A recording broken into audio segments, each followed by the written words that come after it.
Удахгүй хурмаа хийх Кэси нэртэй нэгэн бүсгүй хурмынхаа өмнө найзуудтайгаа аялж яваад маш гоё байгальтай газар усанд тоглож байхдаа хөлийг нь ямар нэгэн зүйл хазахыг мэдэрсэн ч ердийн нэг шавж байх гэж бодоод тоохгүй өнгөрдөг.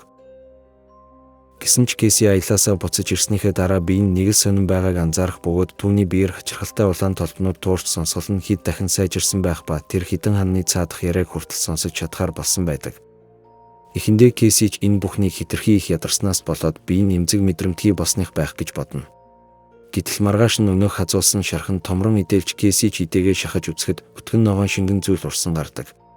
Үүнээс гадна түүний дотор нь байнга муухайран өгүүлэх болж хоолны дуршилгүй болох ба тэр өөрийгөө хүчлэн талхнаас жаахан хадсан ч өгүүлж найз залуугийнхаа эдгийг харсан ч бөөлжсөн цутгах болсон байв.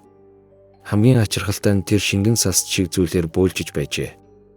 Өөр нэг хачирхалтай зүйл гэвэл түүний хамтдаа тоглож наадан заримдаа бүр гадаа гарч салхилуулдаг байсан хөршийнхэн нохоо түүнээс айж ойртож очихыг хүсэхгүй байдаг. Кэси ч энэ бүх хачирхалтай шинж тэмдгүүдээс болоод өөрийгөө зүгээр ч нэг шавжинд хазуулаагүй гэдгийг ойлгож бид нь ямар нэгэн өөрчлөлт явагдаад байгааг мэдэрнэ. Ингээд тэр сайн найз Денистэйгээ уулзсан өөртөө болоод байгаа зүйлсийг ярихад найз нь түүнийг жирэмсэн болчихсон байх гэж таамагласан ч Кэси ойрын хугацаанд найз залуутайгаа дотн харилцаанд ороогүй учраас ийм байх боломжгүй гэдгийг мэдэж байв. Гэхдээ Кэси найзтайгаа уулзсныхаа дараа юм яаж мэдэх вэ гэж бодоод жирэмсний тест авч шалгатал үнэхээр ч жирэмсэн болсон байх ба Кэси сандарч балмагдан танил эмч рүүгээ залгаж учир байдлаа хэлнэ.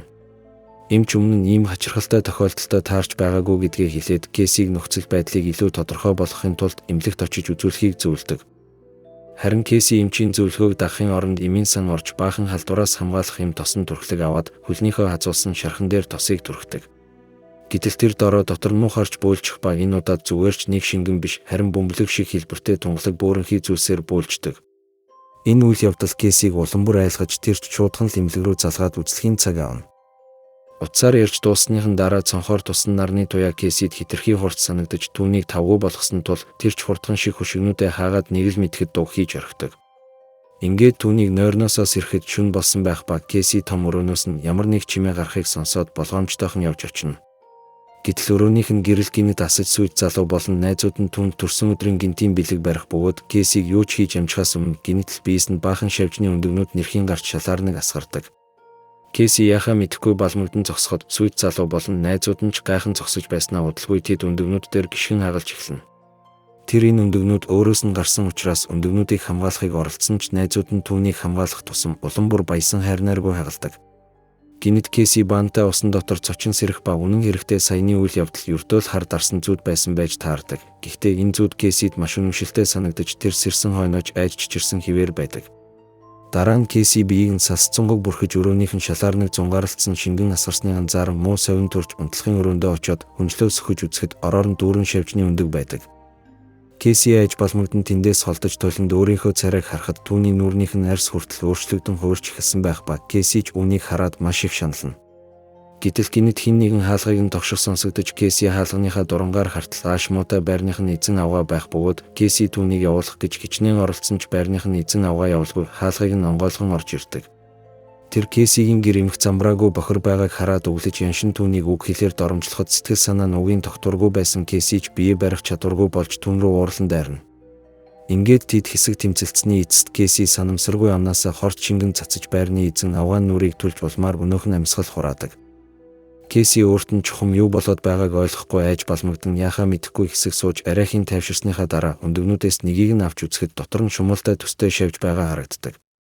Тэр ямартайч байрны эзэн авгаан цогцыг угаалгын өрөөлгөө зөөж баандаа хийх ба өөрийнхөө аимшигтай болсон царайг дахин толинд хараад бачимдан чангаар хашгирдаг.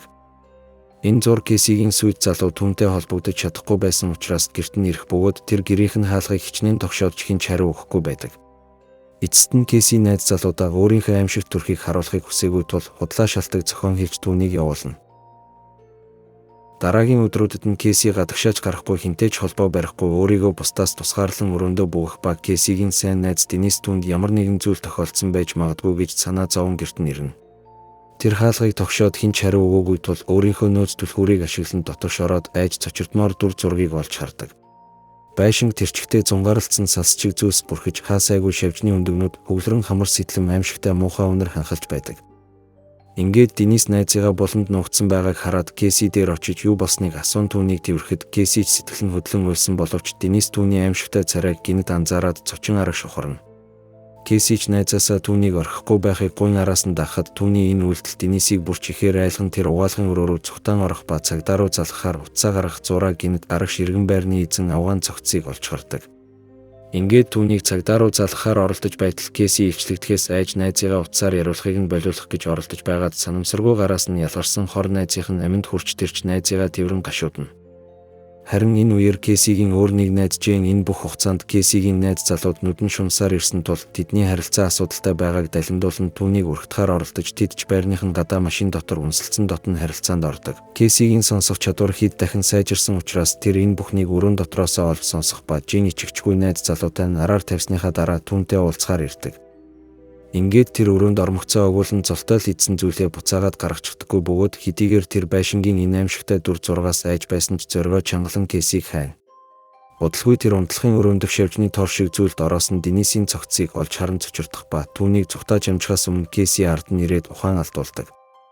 Хэсэг хугацааны дараа Жин ухаан орох ба Кэси түүнийг сандалтай хүлж өмнө зогсоод найз залуутай нь хамт түүнийг араар тавьсныг мэднгээд Жинд хичээл заах бодолтой байгаагаа хэлдэг.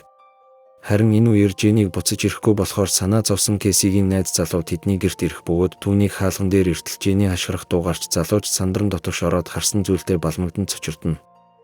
Тэр сандалд хүлээтэй байгаа Жэнийг хараад түүнд туслахаар яаран очиж хүлээсийг нь тайлахаар оролдож байтал Кэси гинэд ард нь гарч ирэх ба найз залуу нь Кэсиг хараад айн цочирдно. Кэси түүнээс одоо ч хамт байх эсхийг нь асуухад найз залуу нь түүний аимшигтай дүр төрхөөс айн юу ч хэлж чадахгүй байсан тул Кэси маш ихээр уурлан хурц хумсаараа Жэнигийн хоолойг хэрчиж алдаг. Энэ бүхнийг харсан Кэсигийн найз залууч тэндээс цухтаахаар гүйсэн боловч Кэси түүнийг барьж аван тэд хоорондоо хэсэг тэмцэлцсэний эцэст залуу Кэсиг хүчээр илүүрхэн хөдөлгөөнгүй болгоно. Гэсэн ч Кэси сүүлээрээ түүнийг хатхан шархтуулж найз залуу руугаа дахин дайрах гэж байтал найз залуу нь ч амиа аврахын тулд ойрхон байсан эвдэрхий ширээний хөлийг аваад Кэсиг дүрдэг. Дараа нь тэр Кэсигийн толгойг бяцарталн хөлөөрөө дэвслэн зүйл дуусгана.